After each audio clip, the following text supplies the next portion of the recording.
o aplicativo dizer que a gravação foi iniciada. Beleza, boa noite novamente, queridos. Boa noite a vocês que estão presentes, conseguiram logar. Informo, como sempre faço, né, quando nós gravamos as reuniões, que a partir desse momento a reunião está sendo gravada. Eu vou baixar esse link e postar na plataforma do YouTube. E essa é uma das primeiras mudanças desse semestre que eu vou noticiar para vocês, tá bom? Vamos lá, antes de mais nada, antes de falar das mudanças sutis, né, mas alguns detalhezinhos para dar mais estabilidade às nossas aulas, dar mais estabilidade aos nossos encontros, adequações em razão mesmo da questão da plataforma, de melhoramentos que foram feitos com a parceria do Google. Mas antes de mais nada, a parte pessoal, deixo consignado aqui para vocês que é um prazer estar com vocês de novo nesse semestre.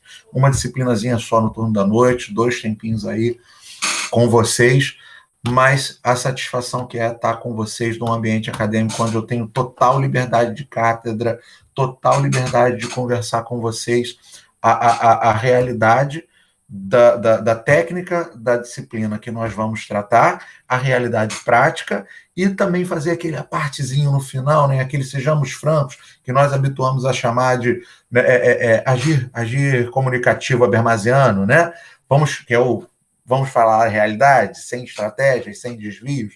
É um prazer estar com vocês. Agradeço aqueles que puderam conectar, né? Agora, nesse momento, eu só estou com o Cláudio, Gabriel e Irani, mas aqueles que eventualmente virem o vídeo, obrigado aí por participarem, tá? Gente, vamos lá.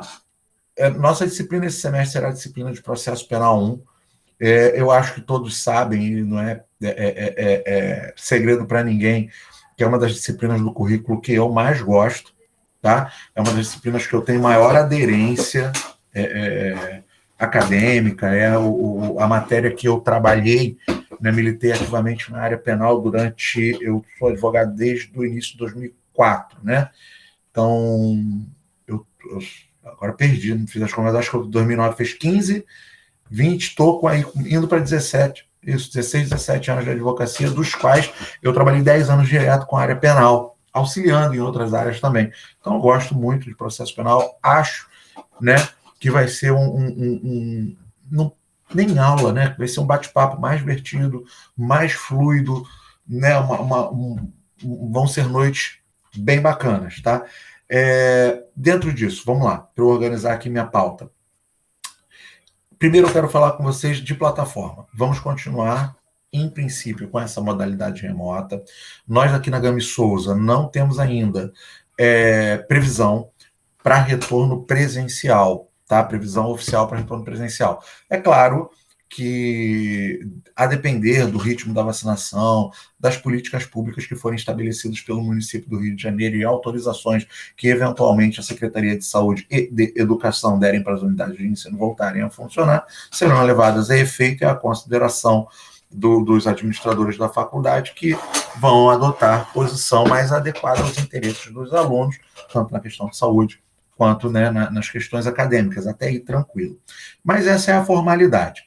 Dito isso, como nos posicionamos? Vamos continuar com as aulas telepresenciais síncronas, que é bem diferente de EAD, tá?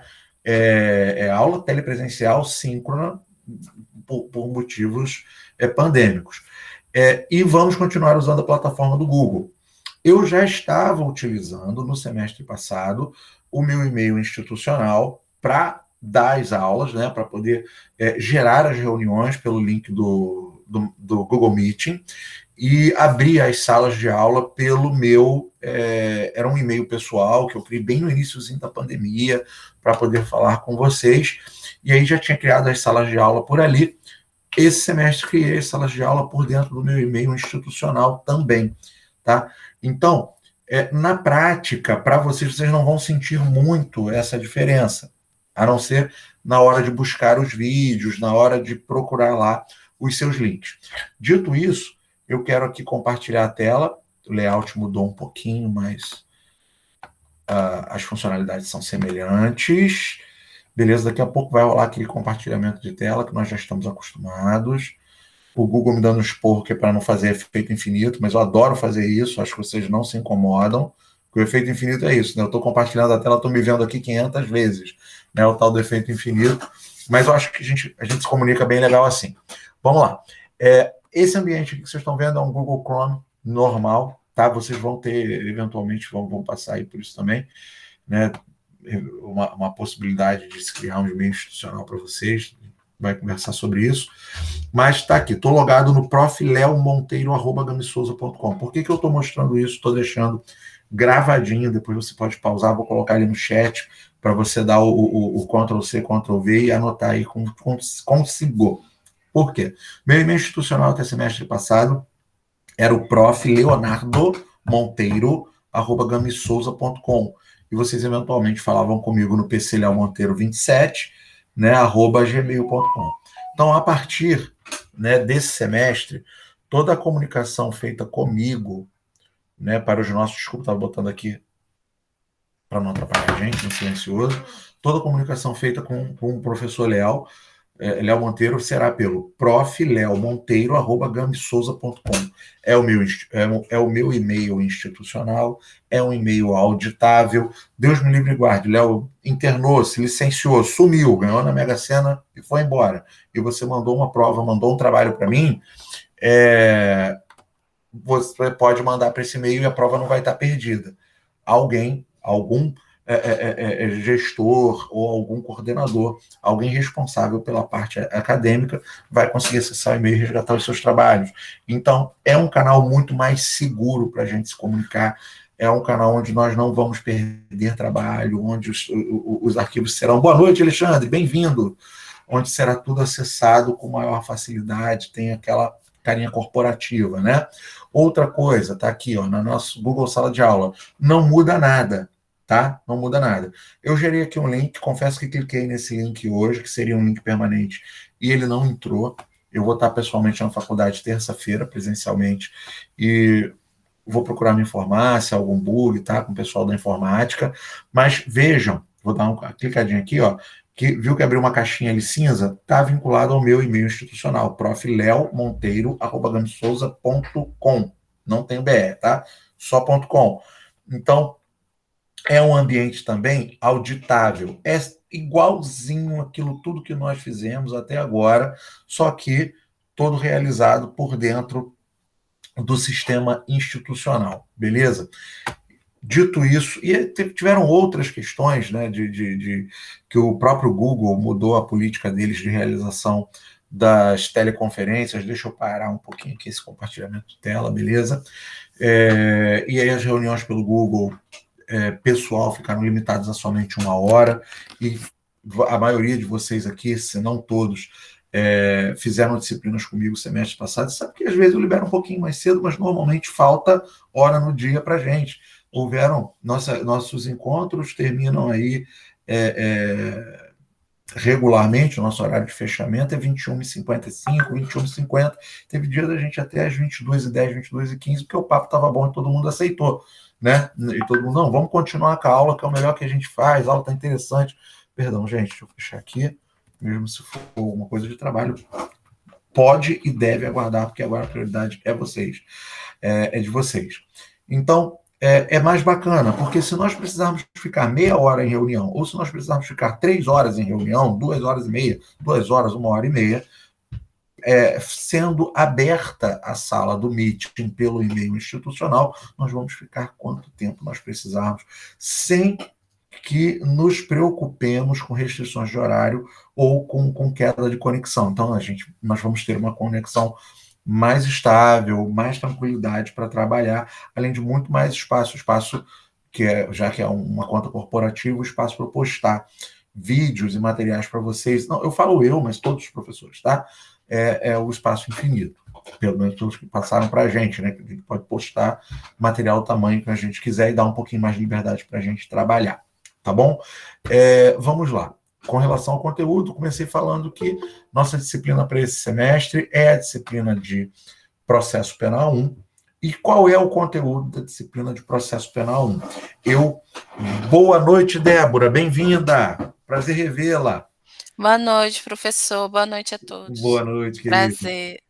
E como eu ia dizendo, né, eu tive uns probleminhas aqui com o computador de configuração, não consegui abrir aqui o conteúdo que eu tinha escrito para vocês, mas eu vou separar o conteúdo programático, converter em PDF e postar lá no contexto da aula 1. Tão logo eu consiga fazer isso, que é de hoje até no máximo a próxima quinta-feira, será disponibilizado o conteúdo programático da nossa disciplina. E qual o conteúdo programático de processo penal 1? Eu dou processo penal 1 há muito tempo. Tá? Então, aquela coisa que a gente meio que tem de cabeça. Então, o conteúdo de processo penal 1 é nós falar, vamos começar falando um pouco da questão histórica, da evolução histórica do processo penal, vamos falar um pouquinho, coisa que eu já devo ter falado para vocês em sala de aula, até por curiosidade naquele bate-papo, da evolução do período grego, das ágoras, né? Daquele julgamento com multiplicidade de julgamentos com multiplicidade de juízes. Vamos passar ali pelo período romano, falar um pouquinho do período, do como era o processo, como era o direito processual no período romano, né? Nós tivemos 3 fases do período romano, né? De um período mais republicano até um período mais ditatorial, né? Do período mais severo, e dessa transposição caminhou-se para o período germânico e após o período canônico, até chegar ao ponto, gente, das pessoas serem submetidas às chamadas purgações vulgares. O que era uma purgação vulgar? Era a crença de que se o réu fosse inocente, Deus, eu não estou fazendo nenhum tipo de preconceito religioso, não é nada tipo não, tá, galera? Eu estou só falando, dando um exemplo daquilo que nós vamos falar nos nossos encontros, que nós vamos perceber como o direito processual... Professor, Oi? E nesse interim, até a gente pode lembrar do princípio do contraditório e da ampla defesa, né? Justo, porque foi essa evolução que levou ao princípio do contraditório e ampla defesa. A grande questão que eu sempre gosto de colocar quando preciso, por isso que eu gosto muito de processo penal 1, ela é bem teórica, mas dá para fazer um bate-papo, cara, tão legal, tão prático, para nós percebermos a importância que tem nós conhecermos a história lato sensu. Nesse caso, vamos trabalhar um pedacinho da história do processo penal e da evolução, nada de grandes aprofundamentos, para entender essa evolução do pensamento crítico que você está colocando, do contraditório, da ampla defesa, do garantismo, e a importância disso tudo. Que um pensamento de política pública penal, e entendo, eu não estou fazendo a palavra política que não entra nesse contexto popular, entra no contexto técnico, no sentido de comportamentos que convergem na busca de um determinado fim, ou na busca do alcance da concretização e eficácia de determinada lei ou preceito jurídico, mas se nós formos pensar nisso, nasceu o direito processual lato sensu e, por conseguinte, as procedimentabilidades penais nas ágoras gregas, onde o direito era muito dialogado, onde você tinha você tinha o acusador, você tinha ali o defensor, o réu, e você não tinha um juiz aqui, ó, eu sou todo poderoso, né? Você tinha ali uma multiplicidade de juízes, você tinha aquela arena e todos eram juízes, todos julgavam. Então você tem a projeção disso, era muito pautado no diálogo, no garantismo, na oratória, então você tinha essa questão ali toda da dialética envolvida, e aí você foi evoluindo, você é o direito penal, tá, gente? Estou falando bem, de maneira bem, tentando ser bem, me fugiu a palavra agora, mais descomplicada, bem informal, bem coloquial, nosso primeiro encontro de ambientação. Então, você teve, na verdade, uma involução que levou para um período, para um procedimento cada vez mais inquisitivo, tá? Um procedimento cada vez mais inquisitivo, inquisitorial, período canônico, até chegar nas purgações vulgares, e você não tinha lá as garantias individuais. Chegou-se, e isso era o direito. Hoje nós vemos essa evolução histórica e podemos achar assim, cara, um absurdo. Mas esse era o direito. Essa era a legalidade, por exemplo, do período canônico, que eu acho que foi o auge de se negar garantias individuais ou em comunidade, que acreditava-se que, e aí retomando os conceitos, vou chegar onde você falou, Gabriel, no contraditório e ampla defesa, que é onde faz o pulo, né? onde você tinha a crença real e sincera, fazia parte do direito, da ciência jurídica da época, né? As purgações vulgares. E o que era uma purgação vulgar? Uma das mais comuns era a purgação da água. Você colocava o réu deitado dentro de uma bacia fria, né? E se o corpo dele afundasse, ele era inocente. Ele vivo, tá, gente? Que o corpo morto, se estiver furadinho, vai afundar. Ele vivo, se ele afundasse e as costas dele encostassem no fundo daquele local onde era colocado da água fria, ele era inocente. Deus puxou ele, cobriu ele de água, porque ele está coberto ali daquela bênção de inocência. E tinha a purgação vulgar da água fervente, onde enfiava-se o braço do réu em uma tina de água fervente, e se aquele braço saísse incólume, se aquele braço saísse intocado, sem nenhum ferimento, sem nenhuma queimadura, significava que Deus protegeu o braço daquele réu e ele era inocente. Agora você vê, é física. Uma peça de carne entrando em água fervente vai cozinhar. Então imagina você sendo réu, vai ser submetido a uma purgação vulgar da água fervente, a não ser que você tenha uma fé tão grande de que teu braço não vai sair queimado, e me desculpem, eu não acredito que algum braço deixou de sair queimado nesse sentido, e nem li nada do tipo, em lugar nenhum, autor nenhum, o réu ia confessar o que fez e o que não fez. Então, era a legitimação de procedimentos, né, que nós sabemos equiparáveis. Hoje em dia é tortura. A evolução disso chegou com a Revolução Francesa, né, encabeçada por Montesquieu, que assim, não encabeçada, mas preconizada, né, por Montesquieu, vocês já devem ter ouvido, autor do Espírito das Leis, obra que todo estudante de direito, quando puder, tem que ter ali em sua cabeceira. Graças a Deus tem aqueles pocket, né? Então qualquer R$10, às vezes 5, se pegar numa promoção, você vai conseguir ter. Então é bem bacana, vale super a pena. Passou na banca de jornal, viu aqueles pocket books, tá lá, o Espírito das Leis de Montesquieu, mesmo se for uma traduçãozinha mais resumida, compra, vale a pena, deixa ali no cantinho, né? Depois comprar o melhor cedor para o colega. Então, é isso que nós vamos ver no processo penal, percebermos essa evolução histórica, perceber essa evolução que a Revolução, que o período de Revolução Francesa trouxe para o direito penal, o retorno do garantismo, a garantia, Gabriel, do contraditório da ampla defesa, como corolários de um devido processo legal. Beccaria é clássico, mas indico. Indico assim, é mais pesado? É o clássico dos delitos e das penas, você tem que ler, claro que tem que indicar, mas é mais pesadinho. Assim, a obra de Montesquieu também é bem pesada. Mas só que para mim, ela te traz muita coisa, como eu te disse, da importância da evolução histórica, porque no Espírito das Leis, o que o Montesquieu fala no Espírito das Leis?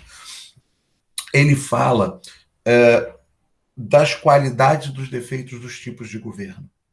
Ele fala do governo despótico, que é uma ditadura, que é um governo de despotismo, ditatorial. Ele fala do governo republicano, até deu uma arrepiada, gente. Eu gostaria que nós estivéssemos em sala de aula. Eu adoro quando a gente está fazendo bate-papo, porque eu gosto do assunto, falo, cara, isso é bonito.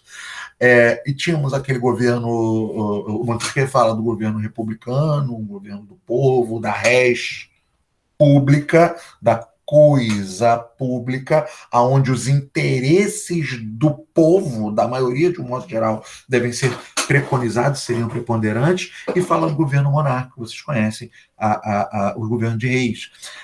E fala de parlamentarismo também, ele faz um ensaio, e é tão importante, porque você fala assim, mas o governo despótico. Montesquieu, na obra dele, O Espírito das Leis, fala em le prix de law, de loi, uma coisa assim. O meu está lá em cima. Como eu disse, estou em outro ambiente aqui em casa hoje, por questões peculiares. Mas ele, inclusive, ele fala das vantagens e desvantagens, tanto do despotismo, ele fala vantagens para um eventual despotismo, dependendo do ânimo social daquela sociedade onde ele está inserido. Vantagens e desvantagens dependendo do tipo de povo, dependendo do tipo de coletividade, dependendo de questões geográficas. E isso é tão importante, é tão legal. que isso reflete em alguns discursos de aspectos contingenciais que hoje modernos filósofos tratam, como o próprio Amartya Sen, que é um dos modernos, né, filósofos e pensadores, um dos idealizadores do Índice de Desenvolvimento Humano, salvo engano ainda vivo, né, professor salvo engano, de Cambridge. Então é um cara que... Aí você fala, Léo, isso é muita coisa. Não. Se você fizer aí um Google, você vai achar Amartya Sen, vai achar textos dele para baixar, e são interessantíssimos. Tá? Mas, Léo, você está indo muito lá na teoria. É isso que nós temos que conversar aqui no Processo Penal 1, no início, na primeira, no máximo, na segunda aula de efetivo conteúdo. Perdão. Lembrarmos da onde surgiu o direito processual penal e de toda essa evolução histórica que o direito processual penal precisou, se forçou, teve que chegar. Eu vou ver se eu acho aqui, inclusive, um videozinho super interessante dessa evolução da humanidade, na verdade, direitos humanos, mas desse movimento que a humanidade faz, que parece uma roda gigante, que evolui, involui um pouco, mas para conseguir evoluir. É como se fosse um movimento elíptico e irregular, que ele está aqui, sobe, desce, mas não desce até aqui embaixo de novo, não. Desce só até a metade. E aí sobe outra metade e por aí vai. É a questão da ciência humana. E verificarmos tudo isso para podermos falar de teorias que orientam o processo penal, que a teoria, um procedimento pautado num sistema, os sistemas, né, que orientam, pautado em um sistema acusatório, o processo penal pautado em um sistema inquisitório ou inquisitivo. Eu uso com muito mais frequência o termo inquisitório. Por que eu uso com muito mais frequência? Os dois termos estão corretos, tá? Acusatório e inquisitório, acusatório e inquisitivo. Eu uso mais porque eu gosto, meu livro de cabeceira de processo penal está aqui. Eu vou mostrar para vocês, se o Google permitir. O meu livro de cabeceira de processo penal o Google não permitiu. Deixa eu ver, hoje esse cantinho da minha casa está arrumadinho, o Google não permitiu porque eu estou com essa estante de mentirinha atrás de mim. Isso é um fundo de tela que o Google me sugere, tá? Então, o que eu mais gosto, o que eu uso é esse aqui. Não comprem ainda, não façam como eu, que sou impulsivo, vou logo lá na Amazon e acabo comprando e deixo eu molhar o bico antes. O que eu gosto, que eu uso é esse aqui, mas é uma leitura, esse é o Auri Lopes Júnior, é uma leitura um pouquinho mais densa para graduação. Pô, Léo, você está falando que a gente não vai conseguir entender o Auri Lopes Júnior, você está subestimando a gente de maneira nenhuma. Vocês sabem que a minha fala em indicar livros para vocês não é o que eu mais gosto ou o que eu menos gosto. É aquele que eu acho que vai ser uma melhor compra, você vai gastar menos, e ele vai ser mais útil para você. Então, o primeiro desafio de vocês quando saírem da faculdade é enfrentar o exame de ordem. E enfrentar o exame de ordem com o Auri Lopes vai ser legal, mas ele é um pouquinho polêmico. Ele pede que o aluno faça reflexões críticas bem assentadas. Eu vou falar de Auri Lopes, eu vou trazer conceitos dele nos nossos encontros. Mas seguirei, tá? O nosso plano de ensino, o nosso conteúdo programático, da melhor forma possível, pensando em treiná-los para as questões técnicas. Neste sentido, o que recomendaria para vocês? Fernando Tourinho, que é clássico, o manual do Fernando Tourinho, que ele tem o curso de processo penal, que são 3 volumes, vai gastar um dinheirão, 250, 300 reais cada livro. Ou o manual de processo penal do Fernando Tourinho. Beleza. Só que um outro que eu gosto muito é o manual de processo penal do Nicolite, porque ele tem umas posições que são só dele, tá? Mas ele diz, ao final de cada capítulo, ele diz assim, olha, a posição majoritária é essa, o que cai na ordem é isso, o que os juízes aceitam é isso, o STF está falando desse jeito. Então, só por isso eu gosto dele. Lembrando que eu não estou ganhando nada com isso há muito tempo, eu não sei nem mais qual é a editora que publica o Nicolite, né? Porque há muito tempo que as editoras não presenteiam os professores, pelo menos não a mim, não os que eu conheço, com obras impressas. Eu falo isso justamente para tentar direcioná-los para uma obra mais útil na época do exame de ordem. Tá? dito isso, eu estava falando, né, do que nós vamos ver. Então, vamos passar por essa evolução histórica, lembrar realmente esses conceitos clássicos, lembrar de Beccaria, lembrar do Montesquieu, lembrar um pouquinho de Maquiavel, de repente falar, né, tocar em outras obras, para podermos chegar nos sistemas processuais penais, sistema acusatório, sistema inquisitório. Vai ter autor que vai dizer que não existe um sistema acusatório ou inquisitório puro. Auri Lopes, por isso lembrei dele, ele mesmo fala, não existe sistema acusatório puro, não existe sistema inquisitório puro, não existe acusatório misto, né? E há pouco tempo, no exame de ordem, estava caindo. Como que é essa questão de sistemas processuais, falava-se que o sistema processual penal jurídico, processual penal brasileiro, jurídico, processual penal brasileiro, era um sistema acusatório misto. A última questão do exame de ordem sobre o assunto que vi, de múltipla escolha, respondia isso. É claro que eu vou trabalhar uma questão nesse sentido com vocês, e antes eu vou pesquisar últimos exames, qual a última posição da FGV-OAB sobre o assunto, para a gente poder trabalhar isso. Tá bom? Então, né, vocês me conhecem, sabem que eu falo muito, às vezes um pouco prolixo, mas o que eu quero dizer para vocês, trocando miúdos, vamos tocar no bate-papo fluido sobre o processo penal? Vamos fazer reflexão crítica, vou trazer para vocês a posição do Auri, vou trazer para vocês a minha posição, vou ouvir a posição de vocês, vamos fazer esse bate-papo muito tranquilo, muito solto, muito à vontade, com uma conversa realmente prazerosa, não com uma aula no modelo clássico. Mas vou buscar a todo momento, vou fazer todo o meu possível, a minha meta pessoal, que a cada um dos nossos encontros nós expelhemos pelo menos uma questão, ou de exame de ordem, ou de concurso, ou de ENAD, ou do que quer que seja. Para quê? 2 motivos. Primeiro que assim eu preparo vocês para o ENAD e para o exame de ordem. Tá? O ENAD é bom para a faculdade? É ótimo. O ENAD é bom para o aluno? É ótimo, porque teu diploma vai ser super valorizado. Mas nós do direito, diferente dos alunos de qualquer outro curso, temos aí uma missão mais árdua pela frente. Nós do direito, nós estudamos para sermos testados. Nós saímos da faculdade, só conseguimos trabalhar se passarmos no exame de ordem. Quando passamos no exame de ordem, achamos que é mais uma etapa vencida, nós abrimos o escritório e entra lá o cliente, porta dentro, já tendo feito um doutorado em Google, em pesquisa não no Google acadêmico, né, em pesquisa do Google de rede social, e te questiona, você orienta ele e ele te questiona e fala, você está errado. Eu já passei por isso. De pessoa falar para mim assim, em processo penal.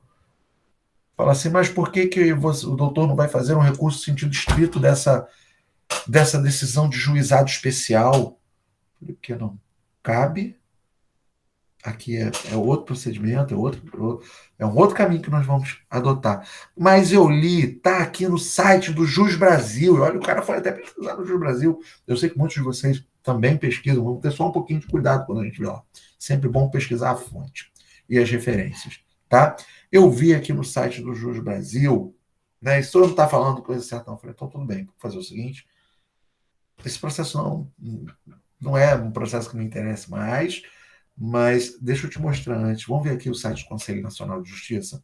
Vamos ver o enunciado do último FONAGE, dizendo aqui que não cabe, o Conselho Nacional de Justiça dá orientação, que não cabe rese para procedimento de juizado especial criminal. Né? Então, tem lá suas peculiaridades, mas para GCRIM tem lá exceções, sim, se não tiver prevista a hipótese recursal ipsilíteris, mas, desculpa, deixa eu ver se melhora aqui esse brilho na minha cara. Tem lá suas exceções, sim, mas para procedimento comum ou especial, seja comum, ordinário, sumário, sumaríssimo, especial de qualquer seara que seja do tráfico, funcionário público, sei lá.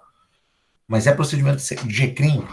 O CNJ já deixou claro e deu orientação aos tribunais, os tribunais estão adotando isso, e essa é a posição do OAB-FGV. Então nós vamos enfrentar algumas questões sim desse tipo, tá? Mas sempre sinalizando, essa é a forma de refletirmos sobre o assunto. Mas o que a OAB cobra? Eu posso achar que esse computador, meu computador é cinza, para quem não conhece ele, né? Eu posso achar que essa carteirinha de pendrive, né? essa carteirinha de pendrive é vermelha, mas a OAB não quer que responda que é vermelha. A resposta certa para a OAB é que ela é rubra, é o que é rubra e negra. Né? Se responder diferente disso, vai errar a questão do exame de ordem. Então, vamos pontuar essas questões dentro dos nossos encontros. E qual é o conteúdo programático da nossa disciplina de processo penal? Nós vamos, como disse, começar com evolução histórica, sistemas acusatórios, sistemas processuais penais, o acusatório inquisitório. Vamos avançar para a questão principiológica, que é por demais importante. Olha, mas princípio, a gente tem que ver a questão prática. Sim, porque os princípios de direito, primeiro que eles vêm antes da lei, eles orientam todo o raciocínio legal. Foi uma construção que já fiz com vocês em outros encontros, mas vamos retomar esses conceitos. E, mais do que isso, os princípios de processo penal, de um modo geral, eles têm muita ligação com o arcabouço principiológico constitucional. Claro que tem os princípios que são do próprio processo penal, mas a maior parte deles encontram eco na letra, na letra específica, né, no texto constitucional. Então, nós teremos aí os princípios de direito penal constitucional, e avançando por essa questão principiológica, vamos passar a entender quem são os sujeitos de direito processual penal. E aí eu brinco, por favor, peço a máxima vênia, não é deboche de religião nenhuma, porque eu sou super, né, simpatizante de muitas religiões, mas nós vamos ver lá quem é o santo, quem é o cavalo, porque a gente só pensa assim, pô, tem o juiz, tem o réu e tem o Ministério Público, e o que é o resto? Né? Então eu vou ver que o juiz ele é mais do que o juiz, ele é o Estado.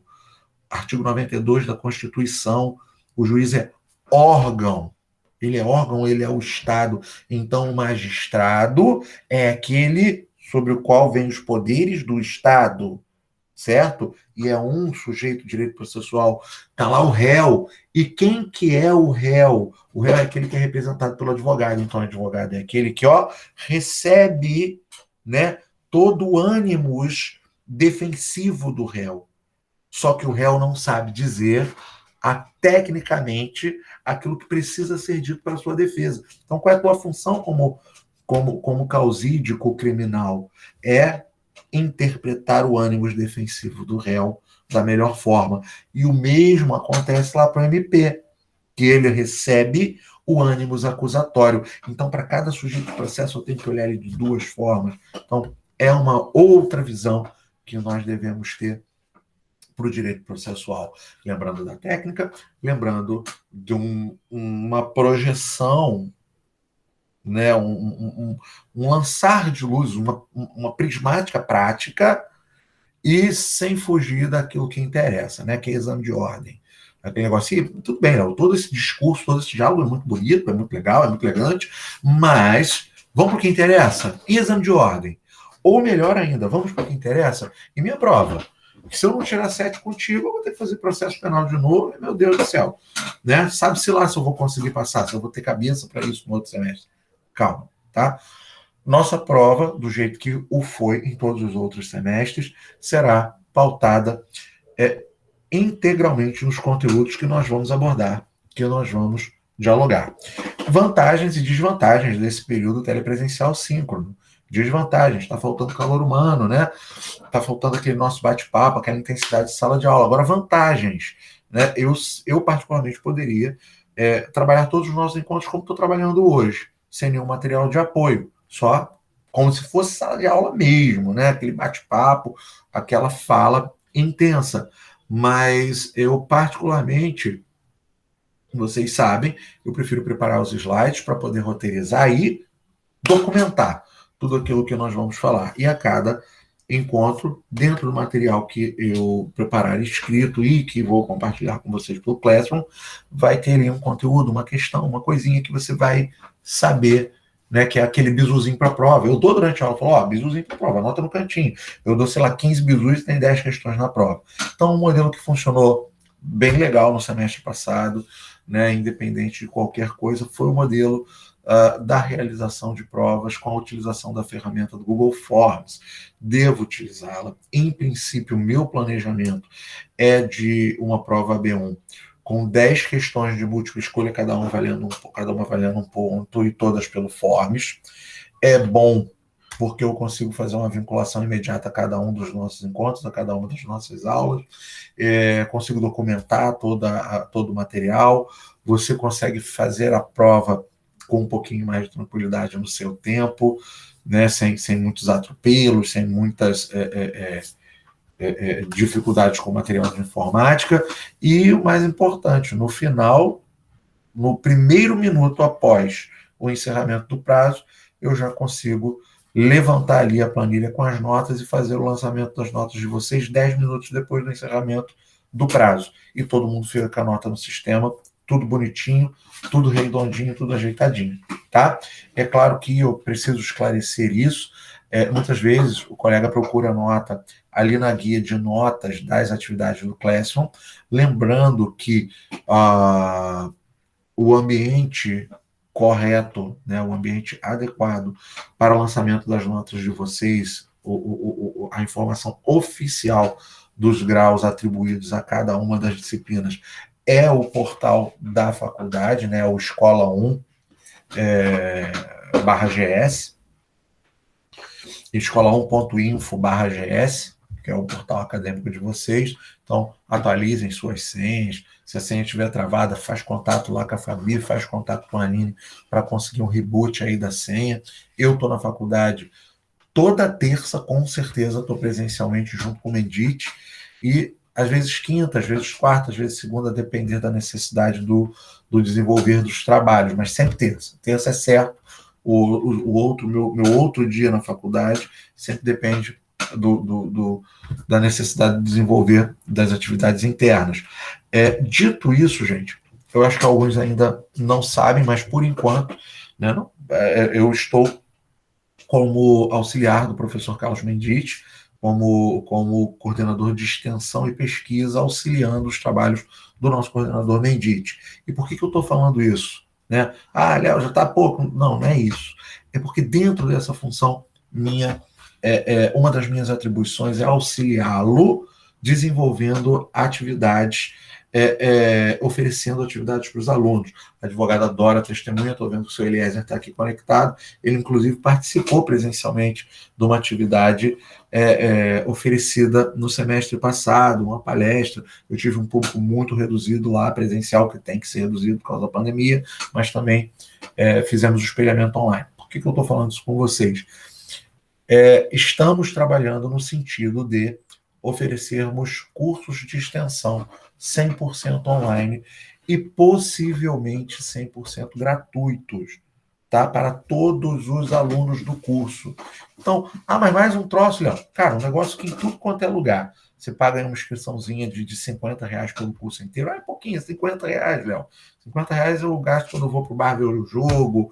R$50 eu não pago um almoço no self-service. É pouquinho, pode ser. Gente, mas e se puder ser 0,800? Não vai ser melhor? Então, estamos trabalhando, buscando uma forma de oferecer um curso de extensão, pelo menos um curso de extensão por semestre. Vai ser aquela coisa que eu vou ter que acessar todos os meses? Sim. Em princípio, o planejamento é que seja um cursinho com 4, 5, 6 módulos, e a cada mês que você estiver estudando, você vai lá, acessa aquele módulo, estuda aquele capítulo, vê aquele videozinho, responde lá um questionáriozinho e avançou o módulo. Ao final do semestre, você vai pegar lá seu certificado com algumas horas. Estamos estudando, a carga horária é possível, se vai ser de 20, se vai ser de 30, 50 horas, mas vai ter um certificadozinho. Para que isso é bom para você?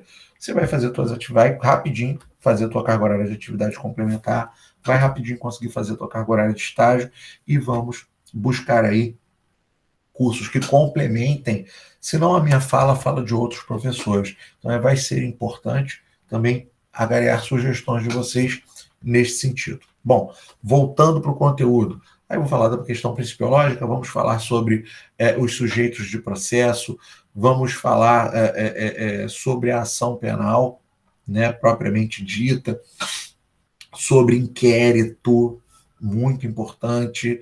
Vamos falar sobre o início do inquérito, sobre a procedimentabilização do inquérito, a responsabilidade da autoridade policial no desenvolvimento do inquérito, sobre notícia-crime, e notícia-crime não considerada como a peça processual, que é aquela petição que a gente entrega lá no setor de cartório da delegacia, chamado atualmente na delegacia, nas unidades de delegacia legal daqui do Rio de CESOP. Não estou falando disso, estou falando da notícia crimes teórica, como a notícia do delito chega para a autoridade policial. Ao chegar a notícia do delito para a autoridade policial, o que ele vai fazer? Como ele procedimentabiliza? Como ele filtra se aquilo pode ser uma mentira ou não? Como ele não transforma aquilo em um instrumento de vingança, né? Eu tenho um amigo policial que ele diz que isso é ele, tá? Estou usando só como exemplo coloquial prático para nós refletirmos sobre isso. Mas ele chama o disque denúncia de disque vingança, que ele diz que tem muito bandido que liga para o disque denúncia inventando que um policial fez ou deixou de fazer alguma coisa que ele acha aquilo uma tremenda covardia. Então, como não é opinião minha, opinião de um amigo policial, mas que cai aqui, sim, é interessante para nós pensarmos sobre isso, porque é possível. Se não fosse possível fazer uma denúncia mentirosa, não existia o crime de calúnia, não existiu o crime de denunciação caluniosa. São delitos a serem trabalhados lá na disciplina de direito material, mas que tem repercussão penal. Então tem que ter um sistema de filtros, tem que ter uma forma da autoridade policial, longa-manos do Estado, no sentido da persecução preliminar penal, no sentido do desenvolvimento da coleta de elementos que fomentem, e aí vamos falar do Ministério Público, do promotor natural e do Ministério Público guarnecendo-se como legitimado do ius accusationis. Aí você pensa assim, você deve ter pensado, já ouvi falar isso em TGP. Esse negócio não é aquele negócio que fica na mão do juiz, ius accusationis, né? O juiz, ele fica aqui, ó, com o ius puniendi na mãozinha dele, fica com o martelinho ali na mãozinha dele. Ele é o Estado, ele pune ou não pune, mas ele vai avaliar de acordo com o seu livre convencimento motivado pela prova possível nos autos. Olha como é que só nessa fala, que é uma fala descontraída, do jeito que a gente está fazendo esse bate-papo, fluido, tranquilo, formal, porque em sala de aula, mas você já pode sair daqui, de repente, vai ver seu joguinho, vai se reunir ali com seus colegas do escritório, com seus colegas de faculdade, né, sem aglomerar, né? Vai se reunir ali em casa com o devido distanciamento para poder ver o jogo, né? Para torcer pelo Flamengo ou para criticar o Flamengo, a gente falar, olha, agora aluno de direito, bate-papo de bar, é o curso de direito, e esse vai ser teu papo como advogado também, não tem jeito. Pouco a gente foge disso, mas você já consegue lá, ó, o ius do promotor natural e os acusações, porque ele detém o munus estatal de exercer acusação. Mas mais do que isso, ele tem o dever de promover a justiça. Ele é diferente de outros países do mundo, né? A teoria do promotor natural brasileiro é aquela teoria garantista que está lá na nossa Constituição Cidadã, na nossa Carta Magna de 88. Ele é promotor de justiça, ele promove justiça. Então, ele não só acusa cegamente, quando dentro do desenvolver do munus dele, constitucional, ele percebe que trata-se de um réu inocente, aquele que detém o direito estatal de acusar, ele pede para absolver. Ele deixa de acusar, ele promove a verdadeira justiça e ele coloca ali a visão imparcial acusatória do Estado perante o magistrado, o Estado juiz, que decide se pune ou se não pune, se vai estar projetando a vontade da real justiça sobre aquele decision. Fala, Gabriel. Inclusive, professor, eu até trabalho aqui com o meu tio, que ele é advogado também. A gente teve um cliente aqui que nós conseguimos nós fizemos um pedido de revogação de prisão para ele, e o promotor, ele disse que não se opôs, não se opõe à revogação da prisão. Entendeu? Super acontece. Graças a Deus isso ainda acontece. Sabe? Eu digo graças a Deus, né? É porque sou crédulo, né? É a minha força de expressão primária, né? Mas ainda bem que isso acontece. Ainda acontece. Me preocuparia muito se não acontecesse. E, Gabriel, tomara que você ainda veja muito promotor pedindo absolvição. Eu já tive a felicidade de algumas vezes ver promotor de justiça pedindo absolvição de réu em sessão plenária do júri. De nem começar a coleta da prova, né? O promotor já falar, senhores jurados, a minha fala primária é no sentido de pugnar pela absolvição do réu, pois reanalisando a prova, isso e aquela questão toda.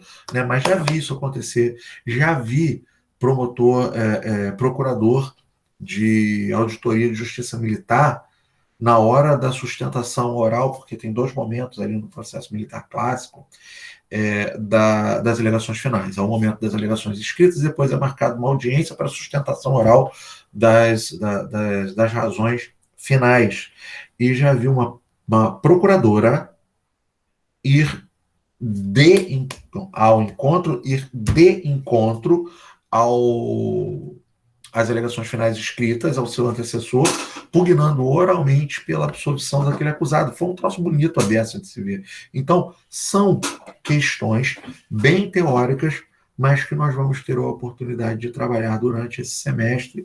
E, numa boa, minha meta, sim, meu sonho, é a gente conseguir manter essa pegada de papo fluido sobre questões teóricas, sem perder a tecnicidade, sempre abraçando a oportunidade de falar de questões práticas e nunca perdendo de escopo, nunca perdendo de vista que eu preciso sinalizar como a ordem cobra isso.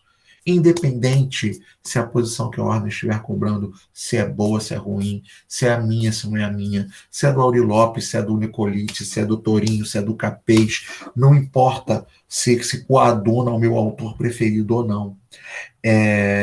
O que importa é que é a posição da banca que atualmente vai deferir ou não a sua inscrição no quadro das ordens dos advogados.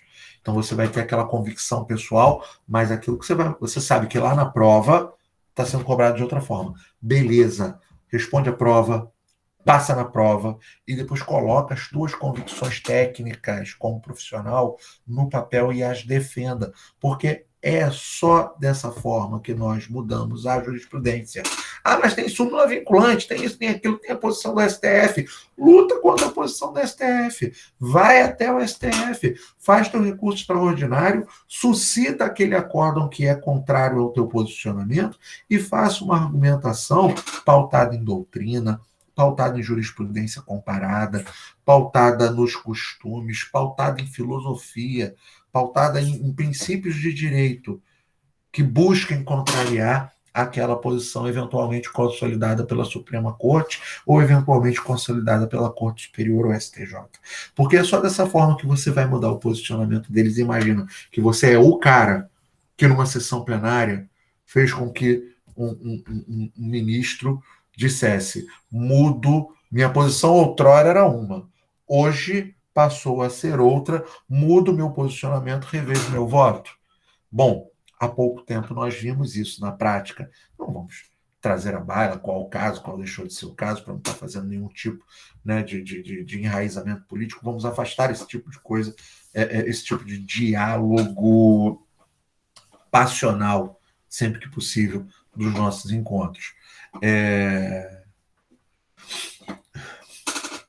Que bom, Gabriel, que bom, porque é muito difícil conseguir para o cliente praticamente foragido, né? Porque eles tentam manter a tendência é que se mantenha uma eventual prisão preventiva, teoricamente, a bem da aplicação da lei penal.